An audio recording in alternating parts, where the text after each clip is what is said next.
Bueno, pues muchísimas gracias a todas las personas, a todos ustedes por estar aquí. Muchas gracias también al equipo que nos está apoyando aquí para que se genere material y esto pueda ser consultado, ¿no? Después. Decía Ezequiel así como que después de la euforia del conversatorio anterior, que ahorita es como que chin, ¿no? ¿Y ahora qué? Ay, sí, ¿no? Yo creo que ese es uno de los retos, ¿no? O sea, la academia, los alcances o sea, la academia, si a mí me preguntan, nadie me está preguntando, pero yo quiero dar mi opinión, es que se tiene que reformular, ¿no? Porque si no, pierde legitimidad, ¿no? O sea, podemos generar un montón de papers y SNI 5000, ¿no? Pero si no hay una incidencia, pierde legitimidad. O sea, justamente ocurre que pues sí, pierde centralidad y cada día es más obvio, ¿no? La gente se pitorrea de la academia, que yo creo que es muy bueno, ¿no? Es bueno eso. O sea, no hay que verlo como que algo malo está pasando. Bueno, en fin. Una vez que ya está más o menos todo listo para esto, pues muchísimas gracias, Ezequiel, esta va a ser la conferencia de cierre. Me permito presentarle unas breves palabras. Ezequiel Adamovsky es doctor en Historia por la University College London y es licenciado en Historia por la Universidad de Buenos Aires. Es investigador principal del Consejo Nacional de Investigaciones Científicas y Técnicas, también conocido como CONICET. Y ha sido investigador invitado en el Centro Nacional de Investigaciones Científicas, CNRS, en Francia.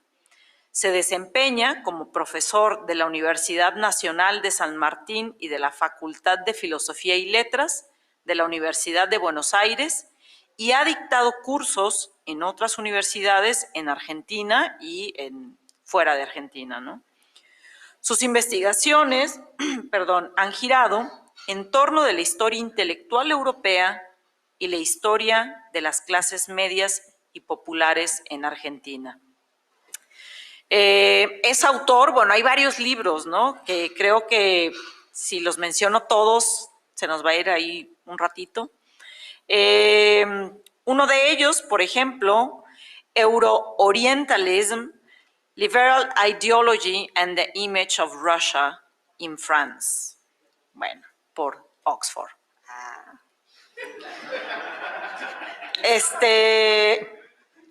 Pero hay otros que yo incluso los he googleado y no los pude conseguir ni en Génesis, en la página de Génesis, que son libros piratas. Que tiene que ver con la historia de las clases populares en Argentina, ¿no? Y a mí personalmente me da mucha curiosidad cómo ¿no? Esta cuestión de la blanquedad y las clases populares, ¿no? Y bueno, hay otro libro, perdón, porque los ojos ya como que me empieza a fallar la vista. Hay otro libro, aquí está, que es El Gaucho Indómito. Si alguien lo tiene plagiado, por favor, rólelo. De Martín Fierro a Perón, el emblema imposible de una nación desgarrada. Este es del siglo XXI, pudiera estar por Chapo, ahí por Avenida Chapultepec. Y bueno, tiene otros más, ¿no?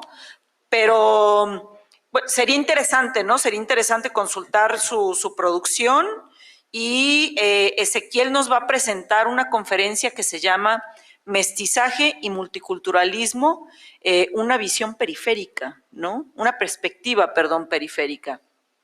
Y pues somos todo oídos, estoy muy ansiosa de escucharte a ver qué tal. Muchas gracias. Bueno, muchas gracias por la presentación, Gisela. Gracias a Calas y a la Universidad de Guadalajara por hacer esto posible. Gracias a todos y todas ustedes por estar aquí, sobre todo los que vienen de muy lejos. Quería arrancar con la pregunta de si es posible plantear una mirada acerca del racismo y del antirracismo desde las periferias y en particular desde América Latina.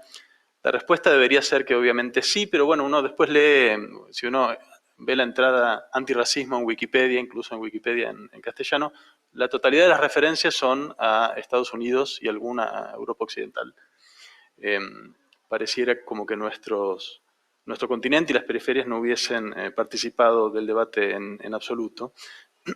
Y no deja de ser un hecho que la hegemonía que tiene en estos temas Estados Unidos ha forjado una serie de visiones y conceptos que han tenido una amplia llegada en otras geografías, incluyendo en la nuestra, ¿no? Hoy quería reflexionar un poco sobre las limitaciones que esas visiones a veces traen para comprender las realidades latinoamericanas, ¿no? La realidad de la heterogeneidad demográfica, el mestizaje y el descontento respecto al dominio de los blancos, en verdad se hicieron sentir en las periferias con más intensidad y desde antes que en la mayor parte de Europa Occidental o incluso Estados Unidos. Hoy hablamos con mucho entusiasmo de los avances que ha tenido el movimiento antirracista en nuestros países, pero también hay que reconocer que hay una historia previa muy antigua de luchas contra el racismo en nuestro continente. No es casual que fuese en las periferias que se plantearon algunas de las primeras discusiones y alternativas políticas a la supremacía blanca. Por recordarles un solo hito, Haití protagonizó la que fue la primera revolución antirracista en 1804. Las revoluciones de independencia en otros varios países de América Latina plantearon horizontes de igualdad entre los colores de la piel, planteado incluso de manera explícita en esos años, y ese horizonte de republicanismo radical volvió imposible en varios de nuestros países esquemas como los de la segregación racial formal que hubo en otros sitios, sobre todo en Estados Unidos, ¿no? La realidad demográfica y cultural del mestizaje, las presiones que esto ejerció en la formación de nuestras naciones, abrieron dinámicas políticas que, por ejemplo, a comienzos del siglo XX, llevaron a la revalorización de la mezcla, del legado indígena e incluso en unos pocos lugares también del legado afro, y por vía a veces de narrativas nacionales que plantearon las propias élites que situaban a lo híbrido, a la mezcla, como constitutivo de las naciones latinoamericanas. Me refiero, por ejemplo, a nociones como las de democracia racial en Brasil o la raza cósmica en México, y hay otros ejemplos posibles, ¿no? Por supuesto, estos eran mitos, no hay tal cosa ni hoy ni en esa época como una democracia racial, pero quería llamar la atención sobre el hecho de que son mitos que se articulan en torno de lo heterogéneo, en torno de lo mezclado, en lugar de ser mitos que se articulan en torno de lo homogéneo y de la superioridad racial blanca, como por otro lado eran los mitos de unidad nacional que se proponían en la misma época en Europa, ¿no? Hoy uno puede criticar a Vasconcelos, pero lo cierto es que en la época que Vasconcelos planteaba la raza cósmica, en Europa resolvían el problema de la heterogeneidad por vía de la cámara de gas, ¿no? Para situar la diferencia histórica. No todos los europeos, en verdad también Europa tiene sus periferias. Otra cosa que suele olvidarse es que hay un largo legado y aporte de la tradición socialista en la discusión contra el racismo. La Unión Soviética ensayó en la década de 1920 un diseño institucional que convertía al Imperio ruso en una federación que colocaba a todos los pueblos en pie de igualdad. La ciudadanía soviética incluía a todos, pero cada pueblo mantenía una ciudadanía y una identidad de origen, e incluso hubo políticas de acción afirmativa para las nacionalidades, totalmente inéditas en la época. Uno podría decir que fue una especie de multiculturalismo avant la lettre. Y en verdad los países privilegiados fueron los últimos en llegar a la hora de pensar alternativas políticas para lidiar con la heterogeneidad de las naciones, ¿no? Enfrentados con la presión del movimiento por los derechos civiles en Estados Unidos y en Europa por la creciente presencia de inmigrantes, también hubo que buscar allí maneras de lidiar con la heterogeneidad y con las presiones antirracistas. A partir de la década de 1970, varios países occidentales, en particular los anglosajones, desarrollaron una estrategia política que se conoció con el nombre de multiculturalismo, que invitaba a abandonar las visiones homogeneizadoras de la nación para pasar a concebir las comunidades nacionales como cuerpos múltiples en los que cada etnicidad debía tener idéntico derecho al respeto de su cultura, de su identidad y de su dignidad, y el Estado debía transformarse en una especie de garante de esa igualdad, ¿no? También es un mito, ni entonces ni ahora existe tal cosa como una nación multicultural, pero lo cierto es que ese mito tuvo un ascenso meteórico, una influencia muy fuerte en escenarios de todo el mundo, y me parece a mí que no hay dudas de que los discursos del multiculturalismo colaboraron en las agendas de las minorías oprimidas en distintas geografías, incluyendo América Latina, lo cual explica que buena parte de las militancias antirracistas y de minorías la abrazaran de manera entusiasta, ¿no? Por ejemplo, en América Latina, los discursos del multiculturalismo nos ayudaron a entender que detrás de la idea de mestizaje hay una ideología que participa de presiones blanqueadoras, detrás de la idea de democracia racial está la continuidad de la supremacía blanca y que son ellas mismas narrativas que colaboran con la perpetuación de estos proyectos blanqueadores o de supremacía blanca, ¿no? La fantasía del mestizaje, al igual que la de la supremacía blanca, acorrala a las comunidades que tengan marcas étnicas distintivas. Dicho esto, también quería decir que el multiculturalismo trae algunas limitaciones a la hora de entender el racismo y pensar las estrategias antirracistas en el escenario latinoamericano. Les cuento una anécdota reciente. En el último congreso del ASA tuvimos una mesa organizada por Peter Wade en torno del proyecto del cual él habló ayer. Había exposiciones de académicos, artistas y activistas. Estaba allí Alejandro Mamani del colectivo Identidad Marrón, y en un momento, cuando abrimos la discusión al público y estábamos discutiendo sobre Identidad Marrón y sobre el racismo, sobre los mestizos, intervino una persona del público que se identificó como referente indígena del Perú y tomó la palabra para desestimar la discusión y dijo allí que en verdad los mestizos son bastardos, ¿no? Son fruto de la violencia del colonizador blanco, por lo cual la pregunta acerca del sujeto mestizo carecía de relevancia. No eran sujetos relevantes del antirracismo como sí lo serían entonces los pueblos indígenas o los afrodescendientes. Y traigo esta anécdota para advertir sobre un modo de plantear la cuestión que conduce el problema de las jerarquías y de la opresión racial al marco de las diferencias étnicas, como si el racismo afectase únicamente, solamente a grupos étnicos determinados, a grupos con rasgos o memorias culturales específicas, o como si el antirracismo fuese solo y únicamente una propiedad de un sujeto que se pueda definir como un etnos, como un pueblo con características determinadas que se pueda recortar de manera precisa, ¿no?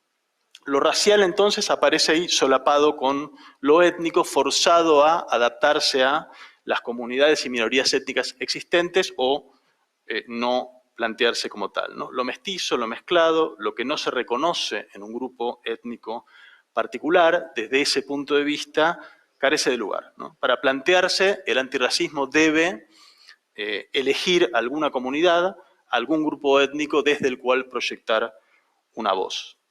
Y el problema que tenemos en América Latina es que la gran mayoría de las personas que padecen la opresión racial, porque no tienen la piel suficientemente blanca, son personas mestizas, personas sin grupo, personas que no se reconocen ni forman parte de ninguna minoría étnica, ni tienen memorias étnico-culturales que quieran o que puedan afirmar.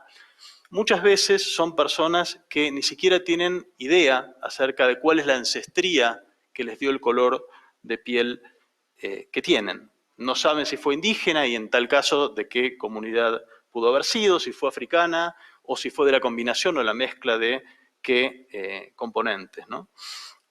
Para la mayoría o para una gran parte de los latinoamericanos que padecen el racismo, afirmarse desde un lugar de minoría, afirmarse como grupo étnico, sencillamente no es una opción. Y la pregunta es acá, ¿por qué debería serlo? ¿Por qué debería ser condición, ¿no? La intervención que quería proponerles va a girar en torno de la necesidad de pensar el racismo y el antirracismo desde perspectivas latinoamericanas, más que desde las que nos ofrece el multiculturalismo. En las últimas 2 o 3 décadas hemos visto en América Latina un poderoso desembarco de conceptualizaciones y categorías desarrolladas en Estados Unidos que muchas veces han sido retomadas sin el suficiente análisis crítico, ¿no? Y quiero insistir acá sobre el hecho de que estas categorías han abierto discusiones, han sido productivas, han sido positivas. Quiero advertir, sin embargo, sobre los problemas o limitaciones, ¿no? Palabras, conceptos como blackface, redface, apropiación cultural, afrodescendencia, entre otros, hoy circulan entre nosotros y creo que ameritan una discusión porque son términos acuñados para un contexto particular y asociados a una política particular que es la del multiculturalismo. Si uno mira el modo en que se organizaron las jerarquías raciales en Estados Unidos, la verdad es que hay que concluir que es un caso bastante particular, es un caso más bien raro, ¿no? Es un país en el cual la grilla racial tradicionalmente solo reconoció 2 categorías, blanco o negro. Se suponía que cada categoría recortaba un grupo de la población perfectamente delineado, concreto, sin superposición, se era negro o se era blanco. En fin, era un sistema polar sin lugar para nada intermedio. Todo lo que no es blanco es negro, ¿no? Y en segundo lugar, es un sistema en el cual el corte de color se establecía según un criterio de linaje biológico. Lo blanco quedaba definido desde una noción de pureza racial. Incluso había una norma legal, de validez legal en Estados Unidos, que era la famosa One Drop Rule, la regla de la gota, ¿no? Según la cual una sola gota de sangre no blanca convertía a alguien en negro. Y que por supuesto no era una norma recíproca, ¿no? No importa cuántas miles de gotas de sangre blanca uno tuviese, si tenía otras sangres, era un negro de todas maneras, ¿no? Esto quiere decir que el mestizaje, la mezcla entre blanco y negro, no altera el par binario, o dicho en otros términos, no hay lugar para lo que es mestizo. Un mestizo es un negro y ya, ¿no? Y no casualmente, desde este tipo de conceptualización racial, es un país que durante 100 años, luego de la abolición de la esclavitud, sostuvo un régimen de segregación racial e hizo todo lo posible por evitar el mestizaje con leyes que prohibían el casamiento interracial que estuvieron en vigor hasta la década de 1960, 1970. El estado de Alabama fue el último que retiró de su legislación la prohibición de matrimonios interraciales en el año 2000, hace nada, ¿no? El Estado en Estados Unidos intentó procesar, como les decía, el desafío de la heterogeneidad y del antirracismo mediante la política del multiculturalismo, que entonces reenmarcó la cuestión racial como una cuestión étnica, ¿no? Lo que antes se decía blanco pasó a ser euroamericano, lo que antes se decía negro pasó a ser afroamericano, y las demás comunidades podían aspirar a sus propios guiones, ¿no? Hispanic Americans, Native Americans, Italian Americans, etc., ¿no?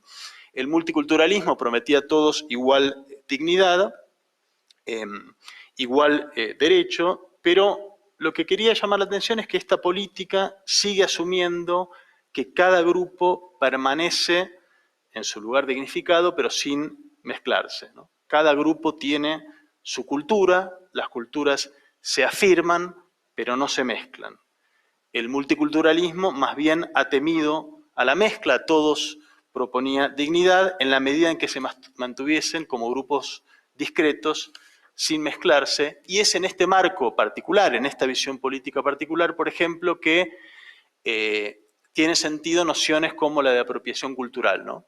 La idea de que un signo cultural pase de una comunidad a otra, la idea de circulación cultural, es entonces pensada como una circulación inapropiada, ¿no? La apropiación cultural es una expropiación necesariamente y por ello debe evitarse, ¿no? La expectativa de esta superposición perfecta entre raza, color y etnicidad, y esa expectativa de autonomía y separación de cada grupo étnico, es algo bastante peculiar y particular de la experiencia estadounidense. En muy pocos lugares del mundo las diferencias étnico-raciales se han estructurado de un modo tan rígido y con esa hostilidad a la mezcla. En todos los países hay racismo, pero en la mayoría de los países el color no necesariamente coincide con una etnicidad en particular, ni tampoco la mezcla étnica excluye a alguien automáticamente de un grupo étnico, ¿no? Aplicar las categorías que se usan para Estados Unidos en otros contextos o replicar los lenguajes que se utilizan allí puede ser problemático, a veces sirve para iluminar omisiones, y repito aquí, ha sido muy productivo en nuestro continente también, otras veces impide entender cabalmente las dinámicas locales, ¿no?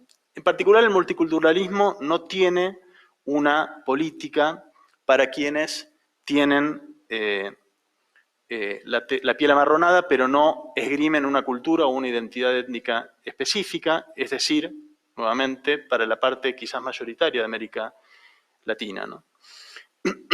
En la medida en la que tendió a orientar las iniciativas y los reclamos antirracistas hacia el plano de la cultura y hacia una política de la identidad, el multiculturalismo tendió a dejar en las sombras el papel que tiene la estructura de clase y las diferencias geográficas a la hora de construir jerarquías de clase y dar a los blancos el lugar de supremacía que han tenido, ¿no? Incapaz de poner en discusión la base material de la desigualdad racial, el multiculturalismo a veces se ha encapsulado en discusiones acerca de, o en el plano simbólico o del lenguaje, lo que me parece a mí le resta atractivo para una gran porción de la población. En Argentina lo ha planteado con mucha claridad el colectivo Identidad Marrón, cuando reclama un antirracismo, y cito textual, un antirracismo con conciencia de clase, ¿no? Y creo que es un buen momento para que volvamos sobre las experiencias de las periferias para repensar un racismo y un antirracismo en términos que nos sean a nosotros más productivos. Me parece a mí que América Latina ofrece la posibilidad de repensar racismo y antirracismo desde el punto de vista de la mezcla, desde la transgresión de las etnicidades y no solamente desde la continuidad y homogeneidad de las categorías étnicas, ¿no?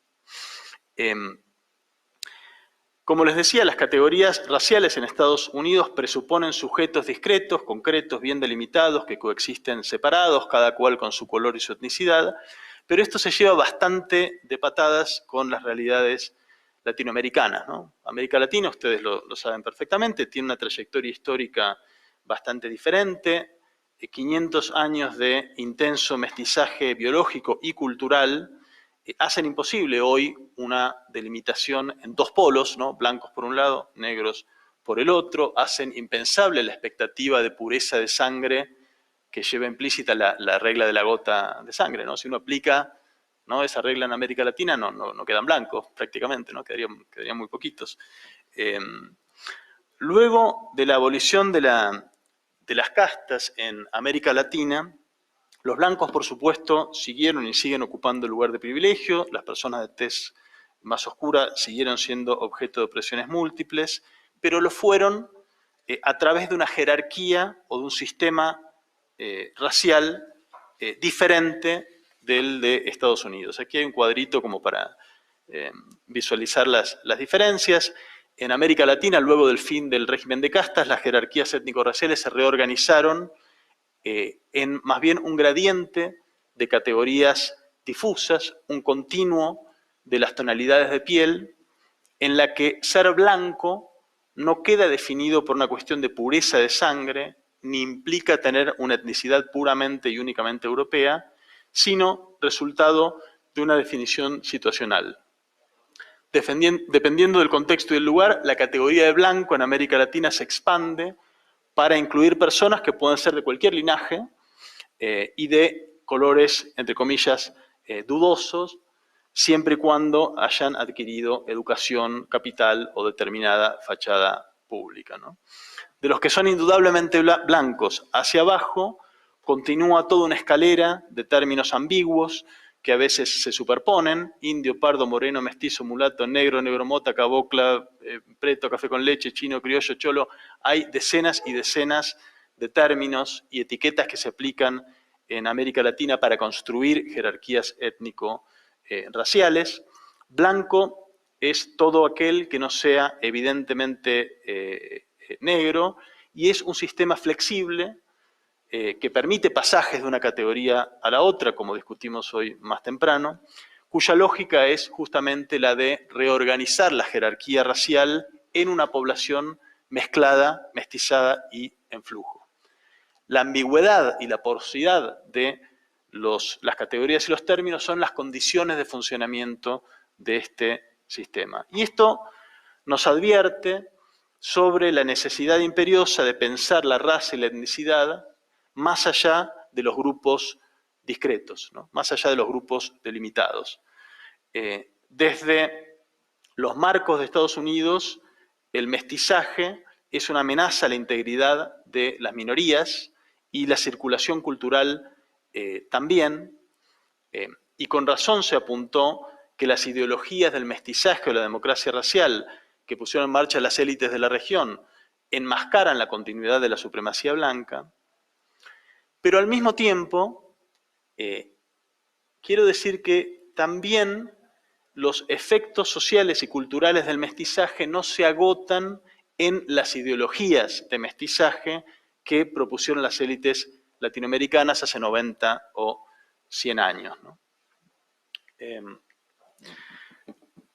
Como planteó Rita Segato, en oposición a ese mestizaje desde arriba que proponen las ideologías de las élites, es posible pensar un mestizaje desde abajo, pensar un mestizaje que sea la fuerza expresiva de otro impulso histórico, que no es hacia la construcción de jerarquías que coloquen a lo blanco en la cima, sino hacia otra cosa, un mestizaje como impulso histórico pluralista, abierto, mestizaje pensado como signo de la potestad de las comunidades de afirmarse identitariamente en sus marcas étnicas específicas, pero también, si lo desean, de desmarcarse de las identidades heredadas y de los corsets binarios que las organizan, ¿no? Lo blanco y lo negro, lo europeo y lo no europeo, y abrazar en cambio el flujo y la mezcla sin necesariamente reorientarlos a la fijación de compartimentos estancos con definiciones étnicas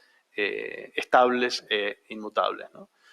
O dicho en otros términos, un mestizaje desde abajo que implique la posibilidad de pensarse como un sujeto popular entero, no blanco, heterogéneo, de colores múltiples y solapados, que a la vez tenga fronteras porosas para que las minorías que desean preservar sus marcas étnicas específicas, sus memorias y su vida comunitaria puedan hacerlo, puedan entrar y salir de ese nosotros popular a gusto.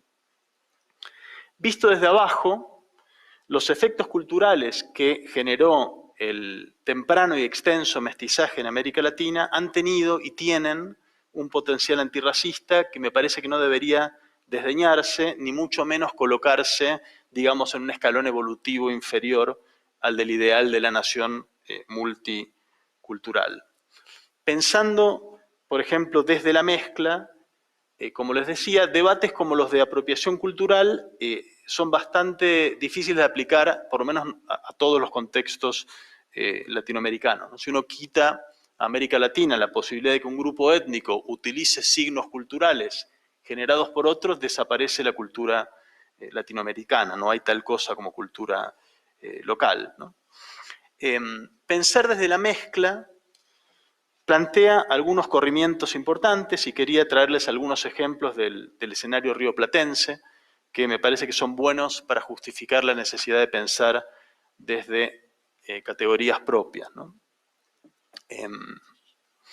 Por ejemplo, una cuestión importante tiene que ver con cómo uno nombra a los sujetos racializados, ¿no? En Uruguay, en Argentina y por lo que sé en otros países también, la categoría afrodescendiente no es una categoría nativa, no es una categoría de uso local, ingresó hace relativamente poco. El nombre que el sujeto que hoy llamamos afrodescendiente usaba para autodesignarse era negro, entiendo que en México también. Esto, por lo menos para el espacio rioplatense, cambió en un momento muy preciso, se le puede poner fecha y hora, cuando parte del activismo negro fue a la Conferencia Mundial contra el Racismo en Durban, en Sudáfrica, en 2001, como ellos mismos dijeron, bueno, fuimos como negros y volvimos como afrodescendientes, ¿no?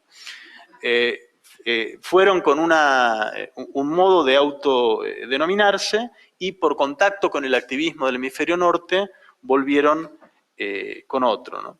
Y el tema es que no son categorías equivalentes, ¿no?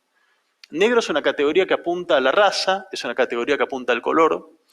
Afrodescendiente es una categoría étnica, apunta a una memoria cultural, étnica específica, y no es lo mismo, ¿no? Porque de hecho hay afrodescendientes que son blancos, que no son personas que padezcan los peores efectos del racismo, como sí lo son las personas de tez más oscura. Y esto, por ejemplo, para los historiadores, nos genera desafíos importantes, ¿no? Hay una cuestión interesante, les pongo aquí la tapa de uno de los varios periódicos que sostenía la comunidad afroporteña en las décadas de 1870, 1880, periódicos en los cuales defendían a lo que ellos llamaban, bueno, los negros o la clase de color, los defendían del racismo imperante de manera muy explícita y enérgica, identificaban la discriminación racial y la combatían. Sin embargo, no eran afrodescendientes. Parte de la comunidad sí, en el sentido de que le interesaba sostener una memoria étnica con raíces africanas, pero quienes editaban periódicos como este, más bien opinaban lo contrario, que los negros defendían mejor su dignidad olvidando sus marcas étnicas específicas. Es decir, eran militantes negros, defendían la dignidad de los negros, pero no deseaban enmarcarse en una identidad étnica, ¿sí? Otra parte de la comunidad sí lo deseaba y hubo todo un debate muy interesante en este sentido que reconstruye, entre otros, Lea Heller en un libro muy bello que escribió al respecto, ¿no? Tanto en la Argentina como en Uruguay hubo élites nacionales blanqueadoras, es decir, élites que construyeron una narrativa nacional según la cual nuestros países eran blancos y europeos. Esto sucedió en Argentina tanto como en Uruguay. Es un discurso que de manera innegable empujó a los afrodescendientes a la invisibilidad. No es cierto que haya habido una desaparición física de los afrodescendientes, siguieron estando allí, pero en determinado momento la presión de los discursos oficiales hizo que, por ejemplo, dejaran de publicar periódicos como el que les mostré. Eso es un dato indudable, pero sin embargo este proceso de blanqueamiento más bien debe leerse como un proceso de idas y vueltas y constante tensión, más que un proceso definitivo por el cual se aplastó una herencia africana. Por vía de la cultura de masas, el aporte de la cultura afroargentina a la cultura nacional siguió haciéndose presente a lo largo del siglo XX, por ejemplo, a través de expresiones musicales como el tango, la milonga o el candombe. Aquí tienen una imagen al respecto. En Uruguay, el candombe, que todo el mundo reconoce como una expresión generada o de raíz afrodescendiente, llegó a convertirse y es hoy el ritmo nacional. O sea, el emblema de Uruguay es un ritmo que todos reconocen como un ritmo afrodescendiente.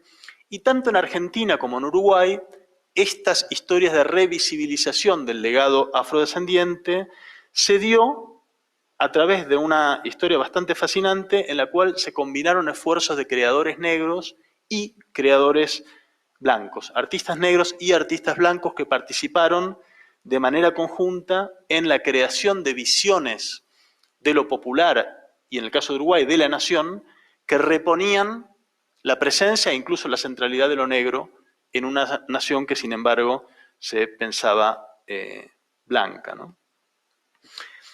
Este proceso es incomprensible si uno lo piensa desde conceptos como el de apropiación cultural, ¿no?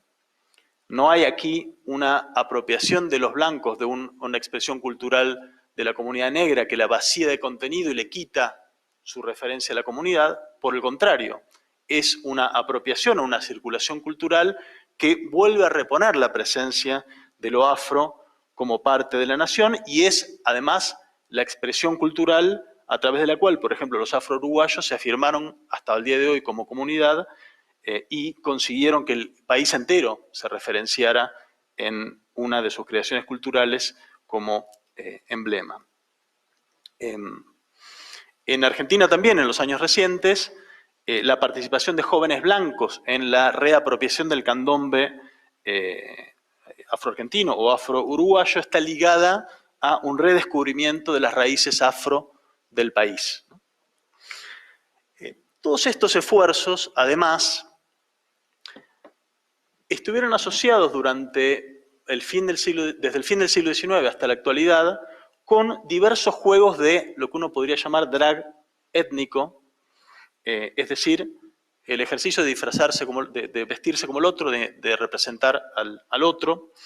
En el Carnaval de Buenos Aires y de Montevideo, desde la década de 1870, surgió una tradición de lo que en Uruguay llaman las comparsas de blancos y lubolos, perdón, comparsas de negros y lubolos, que son comparsas de carnaval en las cuales participan negros y lubolos que son blancos tiznados. Aquí tiene una foto, la más antigua que conseguí de Uruguay, una comparsa muy conocida, que tenían mayoría de afro-uruguayos, en la cual participaban también blancos de condición popular. Esta es una tradición que en Argentina se murió a fines del siglo XIX, pero en Uruguay continúa hasta la actualidad. A través de estas comparsas de negros y lubolos es que hizo su camino el candombe uruguayo hasta convertirse en emblema de la nación. Y estas expresiones culturales utilizan con mucha intensidad el tiznado de los blancos e incluso el tiznado de los propios negros como parte de juegos de representación del legado africano. Como pueden ver en esta foto, algo muy habitual en Uruguay es que las comparsas de negros y blancos salgan todas vestidas como si fuesen afrodescendientes de la época colonial y se tiznan el rostro para uniformizarse tanto los afrodescendientes reales como los fingidos. Tanto los blancos como los negros se pintan la cara en un ejercicio de reponer entonces un legado africano, reponer la historia de la opresión de aquellos africanos raptados y traídos como esclavos a Uruguay y reponer narrativas que sitúan esa herencia como corazón central del país, ¿no? En otras palabras, la tradición de las comparsas de negros y lubolos, es decir, comparsas que incluyen tiznado de blancos, es entendida en el contexto uruguayo actual como una expresión de construcción de lazos de fraternidad entre el pueblo blanco y el pueblo negro. Si uno piensa esta, y le elegí especialmente una fotografía donde se ven negros embetunados junto con blancos embetunados, ¿no? Si uno piensa este maquillaje desde la interpretación que se da del blackface en Estados Unidos, es incomprensible, ¿no?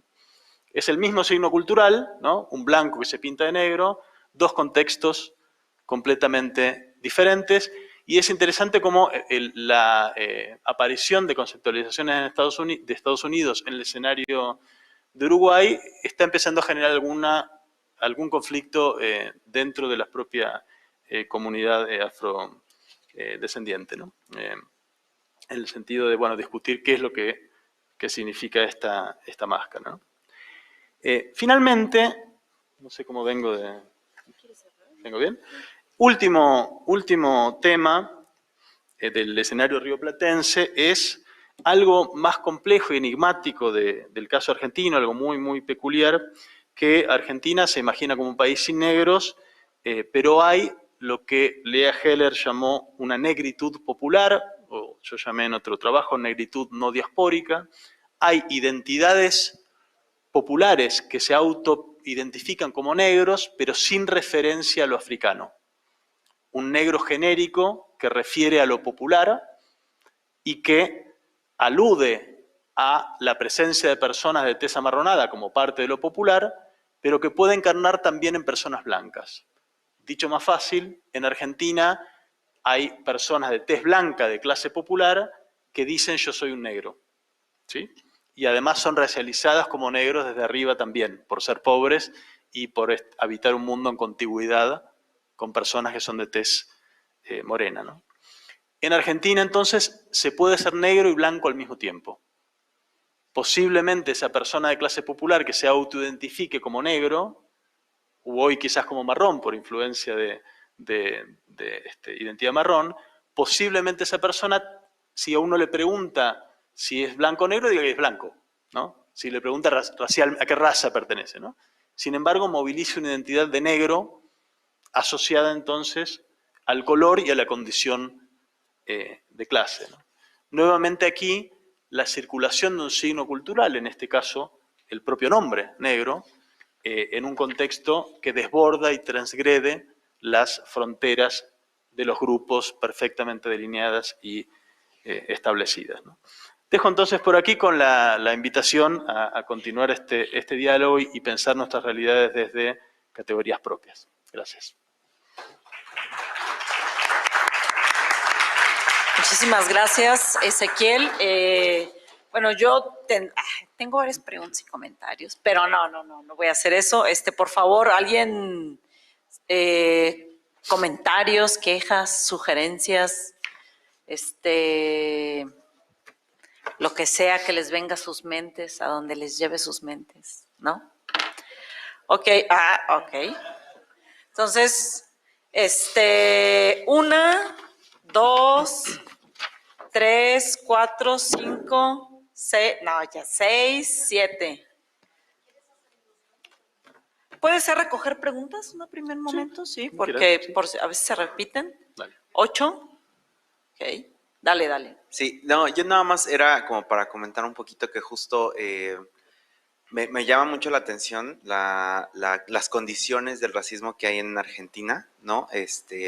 Justo esta completa invisibilización de la negritud, ¿no? Por ejemplo. Y el día de hoy, y esto lo pongo más como provocación para todos, hoy es el día de la afrodescendencia, ¿no? Por ejemplo. Y es curioso que todo lo que hemos discutido a lo largo de todas las mesas, porque bueno, si ya es para cerrar, ha sido justamente esta, no, yo no le diría problemática, sino como que todo lo que hemos consumido en materia de antirracismo desde la academia tiene que ver y cruza con la perspectiva blanco-negro, ¿no? Entonces, creo que también hay que focalizar aquí que obviamente hay otras identidades que ya hemos revelado, creo, como la prietud, lo marrón, lo pardo, ¿no? Que hay que explorar y es más como una reflexión y pues nada, pero sí yo me quedo impactado justo con esta nula casi presencia de la negritud en Argentina, ¿no? Y es más como una provocación, como un pensamiento y es todo. Hermana Jairo. Gracias, Jairo. Gracias. Hola, Ezequiel. Mientras estaba pensando un poco como en o sea, el contexto que tiene hoy en día el blackface, el brownface y el redface, y había algo que pensaba mucho en el carnaval, que es una reflexión que decía que tanto el drag étnico creo que es una reposición meramente momentánea. O sea, solo pasa en ese momento, no es como la parte del carnaval, como en este momento solo vamos a hacer la reparación de daños, pero esto va a durar lo que es el carnaval. De allí fuera seguimos siendo racistas. Y me recordó como un concepto, no sé si lo hayan escuchado, que es la transracialidad, justo como que mucha gente intentó decir como, pues como las personas transgénero, pero como solo decir que la raza y el género no son sinónimos, el género no se hereda, y como los temas de afrodescendencia sí. Nada más como me pone a pensar muchísimo qué pasa con esto y cómo la gente lo ve como una reparación, pero meramente momentánea y no permanente. Y ya, nada más estaba pensando como en estos dos términos. Listo. Gracias, Jairo. Luego era para acá Un, dos, por aquí, ¿no? Sí, hay varios. Era para acá, 3, y luego 4, 5, 6, 7, 8. Dale. ¿No? Ah, ok. Bueno. Hola Ezequiel, buenísima la presentación. Bueno, yo conozco algo de tu literatura sobre esto y quería puntualizar una cosa que me parece súper interesante que vos identificás, que es el relativo despegue del lenguaje racial de la raza o de las marcas raciales típicas, porque muchas veces damos por sentado, realmente tiene una fuerza tremenda las marcas raciales corporales, pero también ocurre un despegue del lenguaje y la gramática racial de las marcas reales, ¿no? Que el caso de Argentina es paradigmático. Y bueno, me acuerdo de expresiones, o sea, más despegadas todavía cuando algunos dicen yo soy negro de alma, por ejemplo, ¿no? Que ya no es solo, es un negro moral, no es ni siquiera un negro social, digamos, ¿no? ¿Y cómo juega esto en la blanquitud? Porque, en todos los sectores sociales se acusan de negros cuando se insultan, ¿no? O sea, porque un blanco cuando insulta a otro le dice negro de mierda. Un supuesto negro, cuando insulta a otro le dice negro de mierda también, o negro cabeza. Entonces, nada, me parece que esto es fundamental también para una teoría latinoamericana de la raza, ¿no? En este caso más bien desde la Argentina y el Plata. Gracias. Seguían acá, Jochen. 4, 5, 6, 7, 8.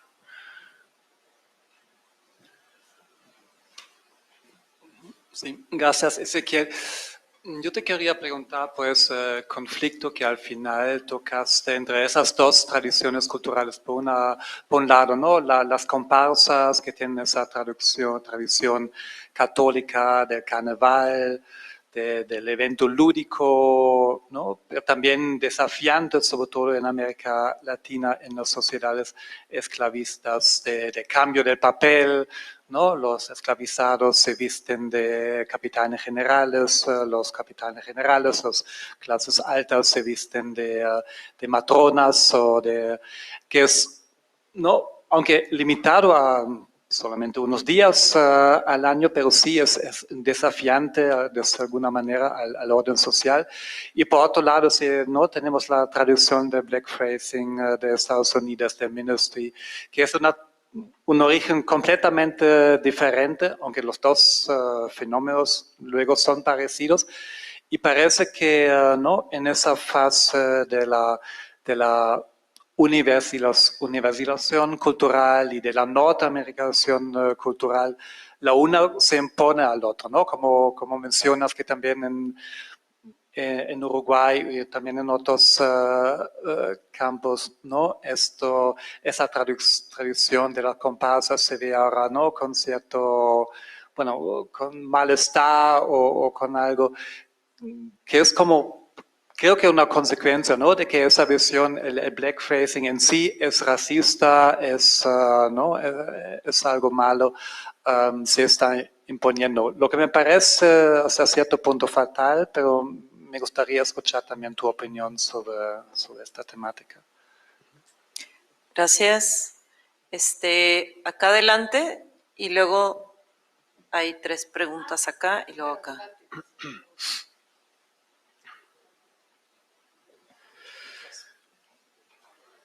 Buenas tardes, muchas gracias Ezequiel por compartir todo esto.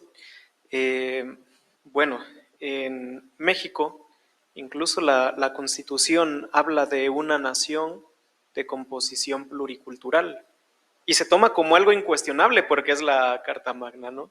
Sin embargo, en otros lugares se habla no de pluriculturalidad, sino de plurinacionalidad.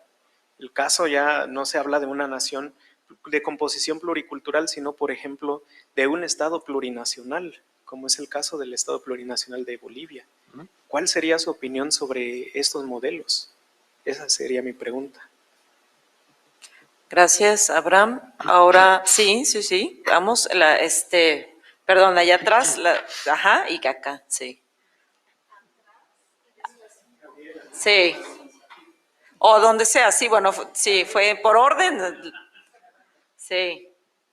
El 8, ahí vamos, el 8 es el octavo, sí. Bueno, Ezequiel, mi pregunta es la siguiente. En relación con que en Argentina se puede ser negro y no negro a la vez, hay una presencia muy importante de lo negro afro en los actos escolares, ¿no? Los actos de historia en relación con el Día de la Independencia. Las niñas se disfrazan de negros y que venden velas o que venden empanadas, etcétera, de negros de la colonia, ¿no? Es la esclavitud, pero sin decir que es esclavitud, y representada como felicidad. Y hay algo que para mí es muy interesante ahí, que las maestras de escuela eligen quién va a caracterizar cada personaje según su color de piel. Entonces, si sos muy blanca y rubia, sos dama antigua, y si sos marrón, actúas de negro, ¿no? Entonces, mi pregunta ahí era si digamos, también pensando en esto como construcción de la historia, ¿no? Si te parece que en esas identidades populares actuales influye esos actos escolares, esas prácticas. Gracias. Ajá.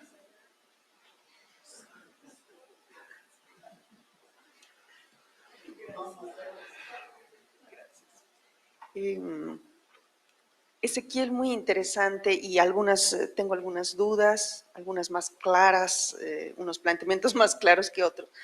Uno, cuando decías que el multiculturalismo ha actuado en América Latina, hay una crítica de que el multiculturalismo como que se quedaría en la subjetividad, en el reconocimiento de la identidad y que no va, digamos, a algo nodal como la redistribución, ¿no? O la igualación de clases. ¿Cuál es tu perspectiva, tu opinión al respecto sobre, para eliminar el racismo o superarlo, el tema de la redistribución? El segundo que me ha llamado la atención es que, por ejemplo, el debate en Bolivia, de una parte bastante crítica y radical, plantea que el mestizaje es una forma de solapar lo indígena, ¿no? Estaríamos como una trampa, si quieres, para dejar de ser indígena, pero tú has enfatizado, o bueno, has planteado el mestizaje como mezcla y como algo positivo, si es que no he entendido mal, ¿no? Entonces, si podrías ahondar un poquito más, porque yo vengo de una tradición en la que decir mestizo es decir, están como queriendo dejarlo indígena y como algo así, ¿no? Y la última, que la tengo un poco, esta sí, un poco más compleja, es sobre el blanqueamiento.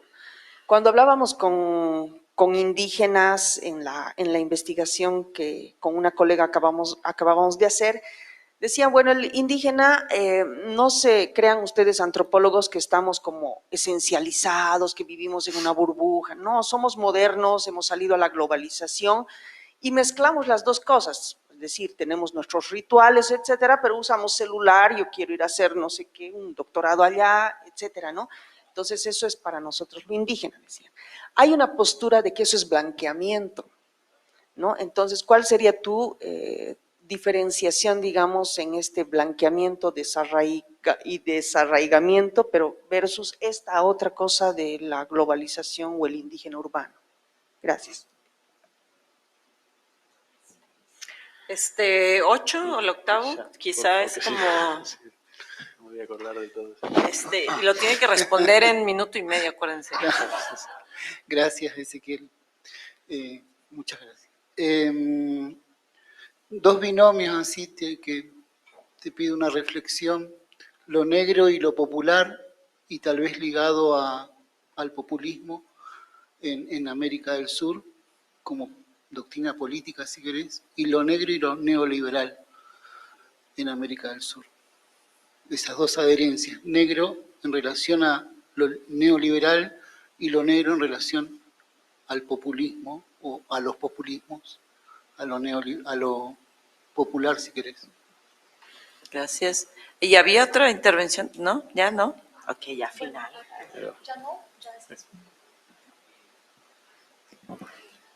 Hola Ezequiel, fue muy bueno poder escucharlo hablar. Tenemos un tema muy próximo Y primero tengo dos intervenciones. Primero me gustaría mucho saber cómo están colocadas las categorizaciones estatales en Argentina, de raza y color. Y en segundo lugar, está lo que colocó como el mestizaje desde abajo de Rita Segato es muy interesante.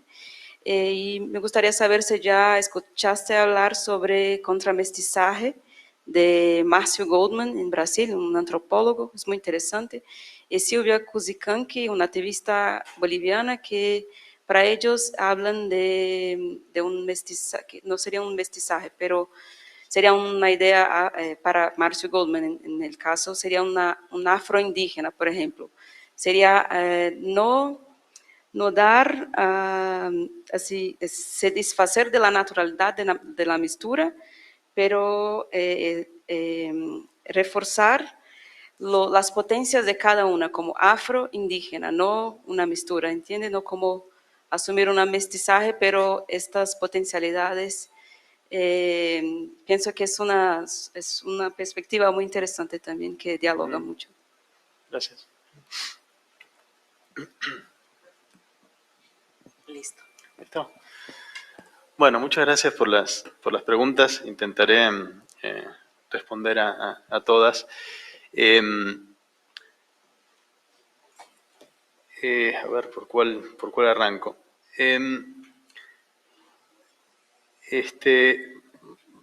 Arranco por la de Jairo primero, que me lleva a algunas otras, en el sentido de que el drag étnico de carnaval es efectivamente un momento puntual, además en un contexto muy puntual donde se permiten y habilitan ese tipo de juegos de ponerse la máscara del otro, ¿no?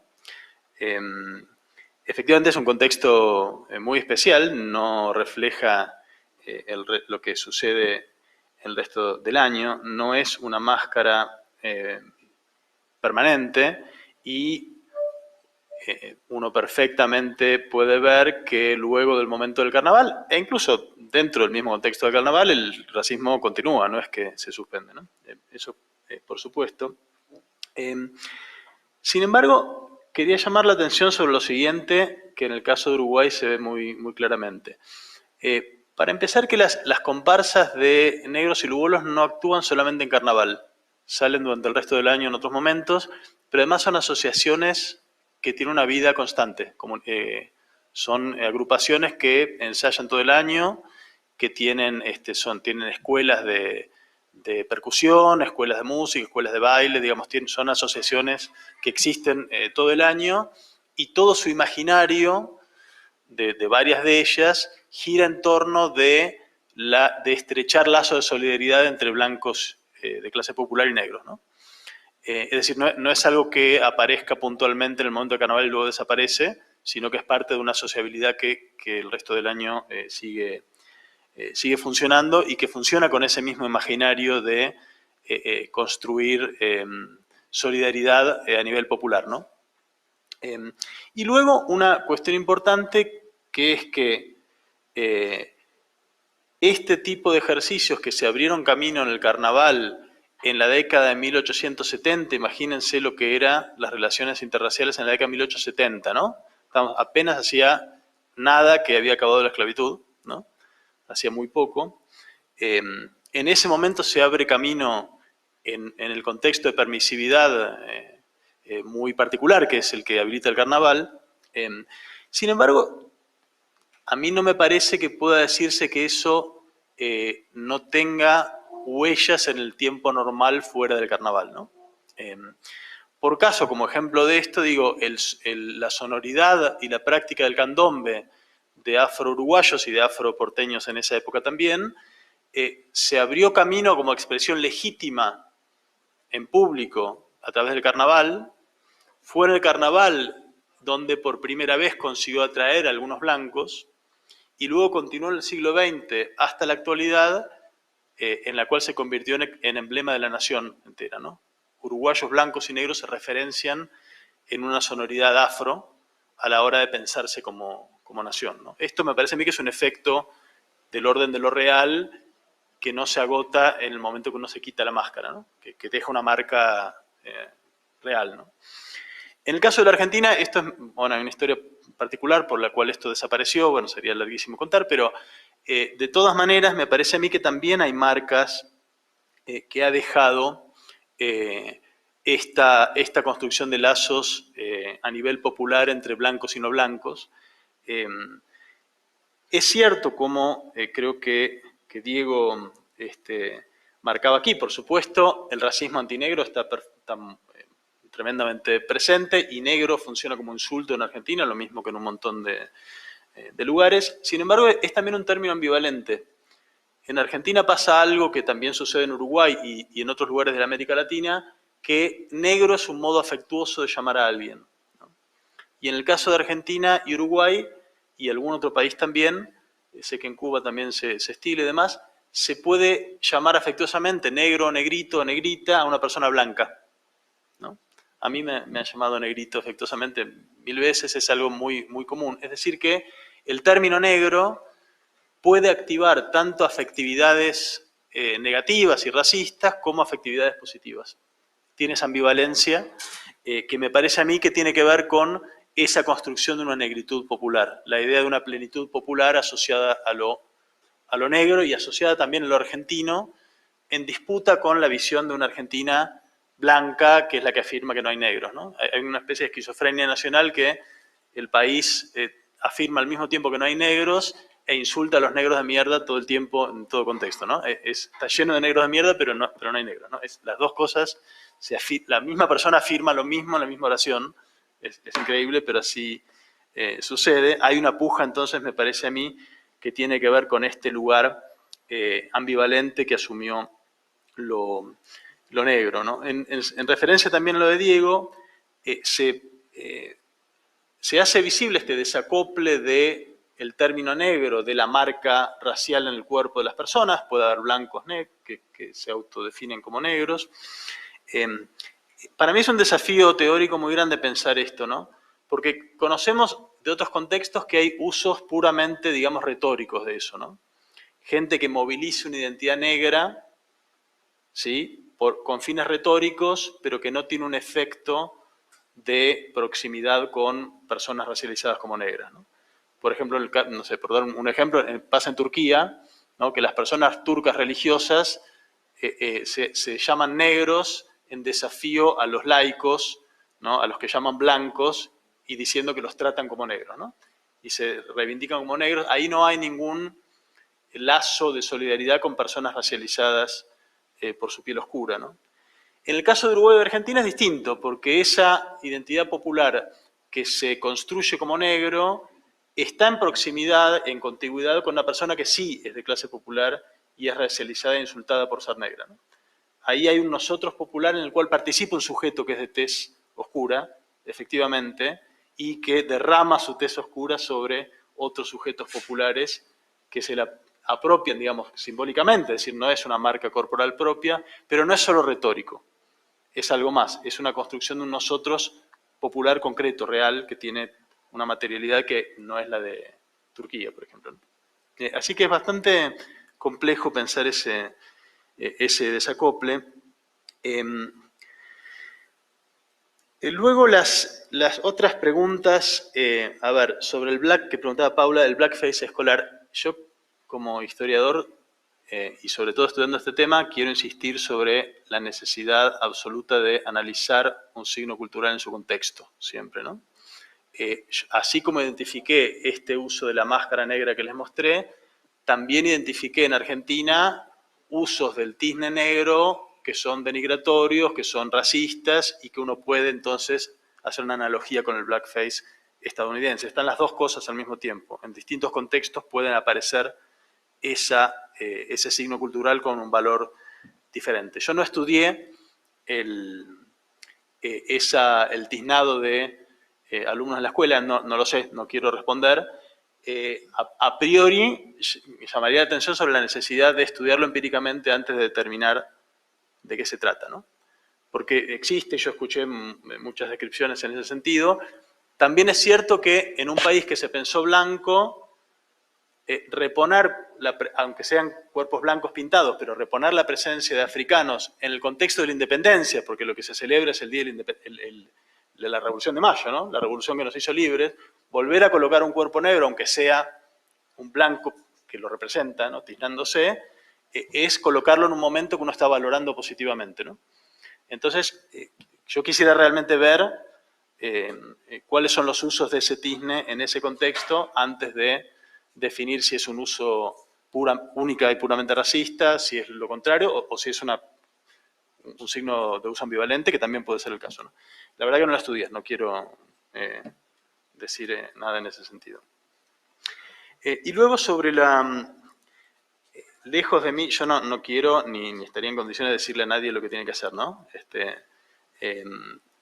No podría opinar sobre qué debe hacer o dejar de hacer algo. Sí tengo, me parece a mí, un posicionamiento ético como académico, que es el de no imponerle al sujeto popular mis ideas acerca de lo que debería ser, ¿no? O dicho en dos términos, el posicionamiento ético de que el sujeto subalterno pueda hacer lo que se le dé la gana, y lo que se le dé la gana puede ser afirmar una identidad étnica específica, ¿no? Y resistir desde allí, pero también podría ser olvidarla, si lo decide, para abrazar otra distinta, para construir una diferente, ¿no? Yo no me parece que como académicos debemos evitar un sentido normativo de cómo debe ser, ¿no? Una conciencia antirracista correcta. Y en ese sentido, a mí no, digamos, entiendo que una comunidad indígena, por ejemplo, pueda pensar el mestizaje como una fuerza disolvente, ¿no? Como una amenaza, y yo no soy quien para decirle si eso está bien o está mal. Al mismo tiempo registro que hay un montón de personas que son mestizas y que no tienen relación con una comunidad étnica, y no me parece que uno pueda forzarlas a tenerla, ¿no? No la tienen, no la tienen. Y en ese sentido, digamos, no me parece que el mestizaje sea positivo o negativo en sí mismo, ¿no? Eso no lo definimos nosotros ni como académicos, y tampoco lo definen los activistas, quiero llamar la atención sobre esto, ¿no? Porque tampoco el activista es el sujeto, ¿no?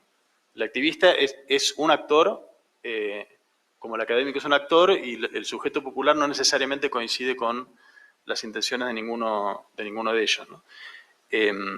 Con lo cual no hay un valor, me parece, el mestizaje no es trampa siempre y necesariamente, y no es algo siempre necesariamente positivo, ¿no? Dependerá de qué haga con ello cada sujeto en un contexto determinado, ¿no?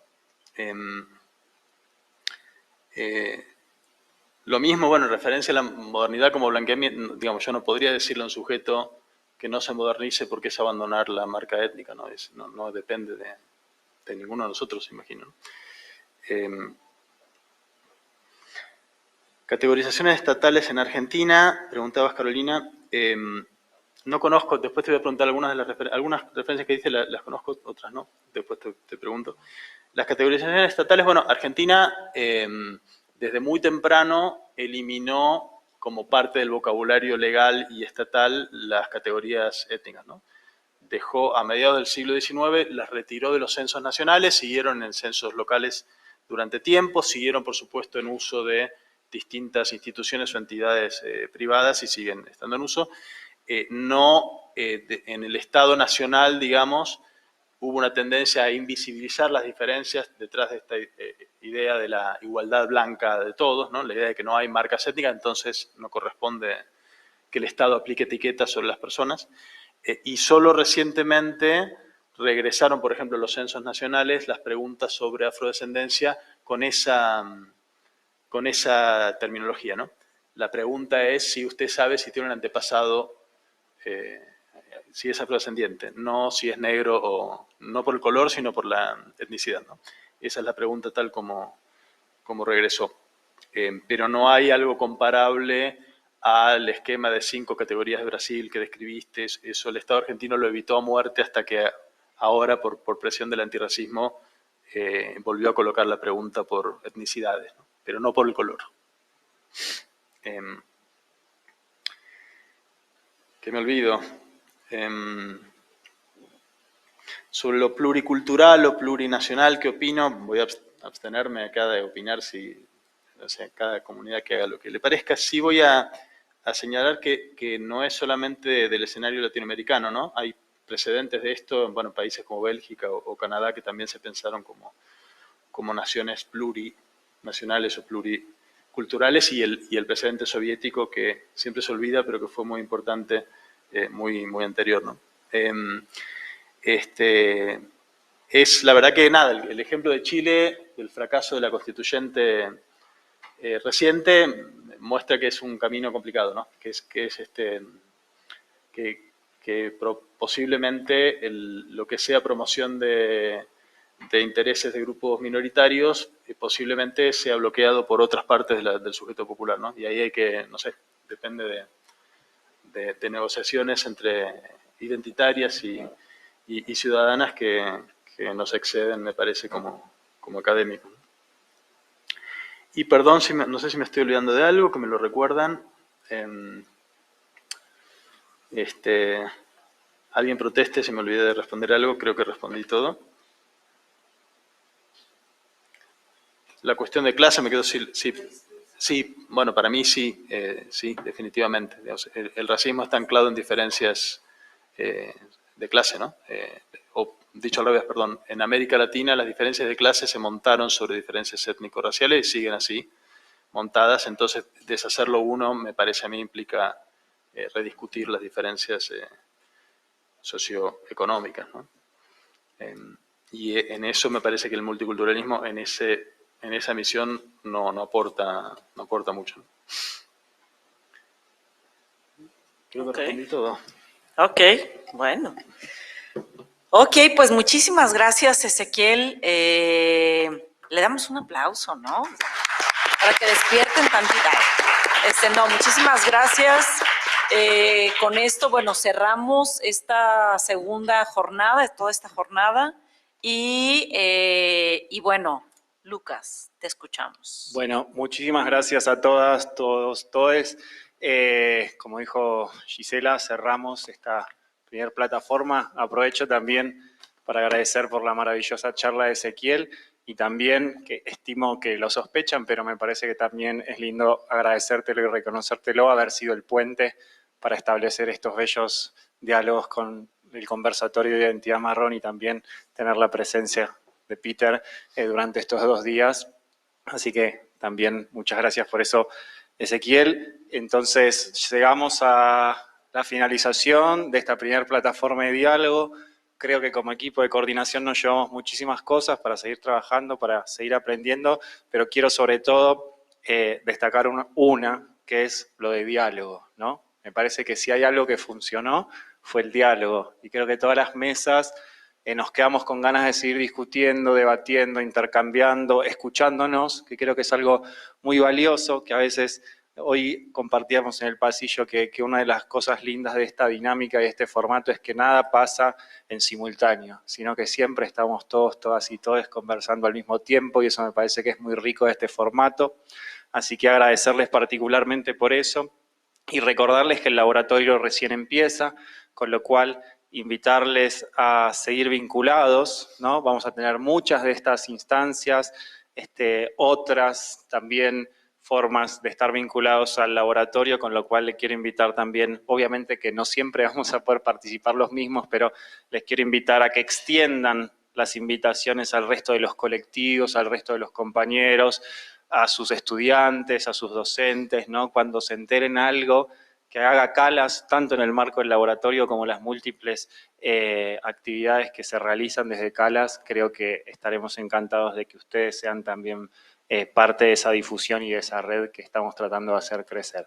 Así que, de nuevo, muchísimas gracias, y ahora nos espera una linda también conversación más informal con un brindis de por medio.